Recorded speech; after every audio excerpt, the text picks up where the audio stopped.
Well, hello YouTube. What have we got on the bench today? Well, we're working on another Cybernet 40 switch, bringing it back to life. We've got some issues. The customer complained of missing segments. I've already done some preliminary testing. As you can see, there's some red marks on the resistor block. Now, these should read 1.8 kilo ohms, and where the red marks are, I'm getting an open circuit. And we've got the setting on the multimeter set to 20 kilo ohms. Alright, so the first thing that we're going to do is I need to build this loom up again. So I'm going to remove solder off all these areas here. Remove the resistors. And I'm going to put a new flex there from one of these other channel selectors that I've got. Alright, when I have more, I'll show more. Okay, I'll show you what I've done on the board. So I've desoldered the board because we've got to remove the 40 switch. One of the pins is broken here. I've desoldered both of the resistor blocks. So what we need to do now is flip this over, remove the 40 switch so that we can get to the resistor block here and remove them. Alright, so what I'm going to try and do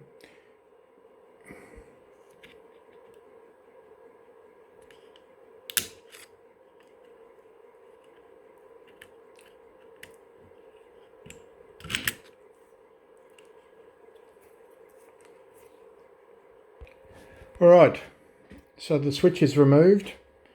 As you can see, that pin right on the end there is probably going to give us a tiny bit of a problem. It's that one right there. So I'm going to have to wrap some wire around that and run it up so that we've got something to work on. I now need to remove all the solder off these and straighten all the pins up. Hello all, we're back on working on this Cybernet base station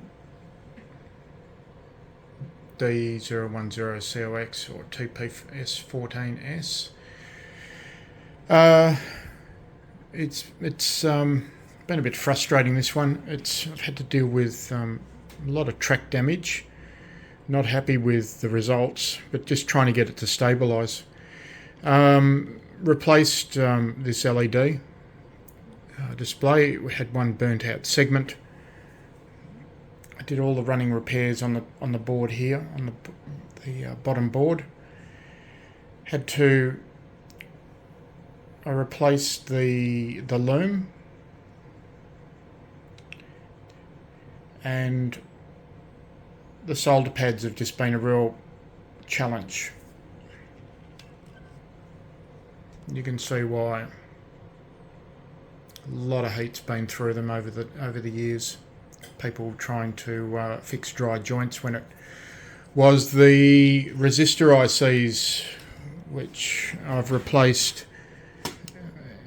The black one is standard, which is a 1.8 kilo ohm, and I replaced the orange one, which I had in stock. I think there was three pins were burnt out. All right. So we've got full 40 channel here now.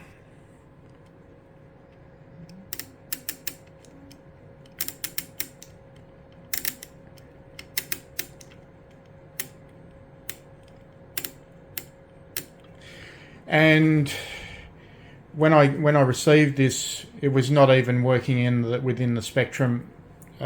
Within the allocation, it was going up to the top end of 11 meters. It was missing channels. So, and most of that came down to, as per the last video that I did on the other one that I did for the Super Bengal, it was repairing a lot of these tracks here. What I'm probably going to do is drop resin on the top of this here to stabilize the loom, so that there's no losing segments, and we take it from there. Alright, that's your lot for this this channel selector. It's been a lot of work. It's probably been about 5.5 hours put into this now. Just frustrating. Alright, thank you very much. I will post this video. Thank you. Okay, I'll show you what I've done on the board. So I've desoldered the board because we've got to remove the 40 switch.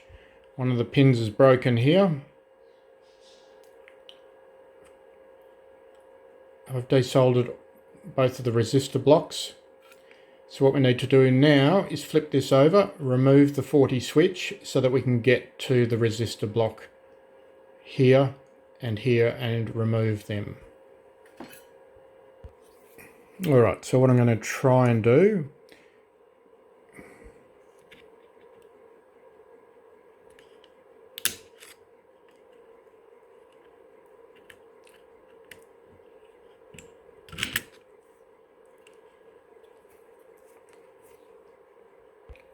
Alright, so the switch is removed.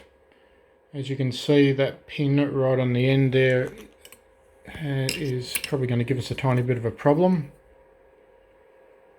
It's that one right there.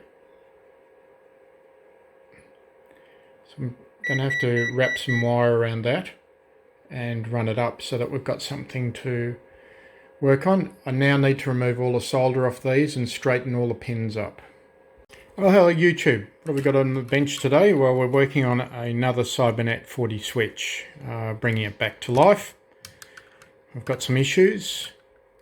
The customer complained of missing segments. I've already done some preliminary testing. As you can see, there's some red marks on the resistor block.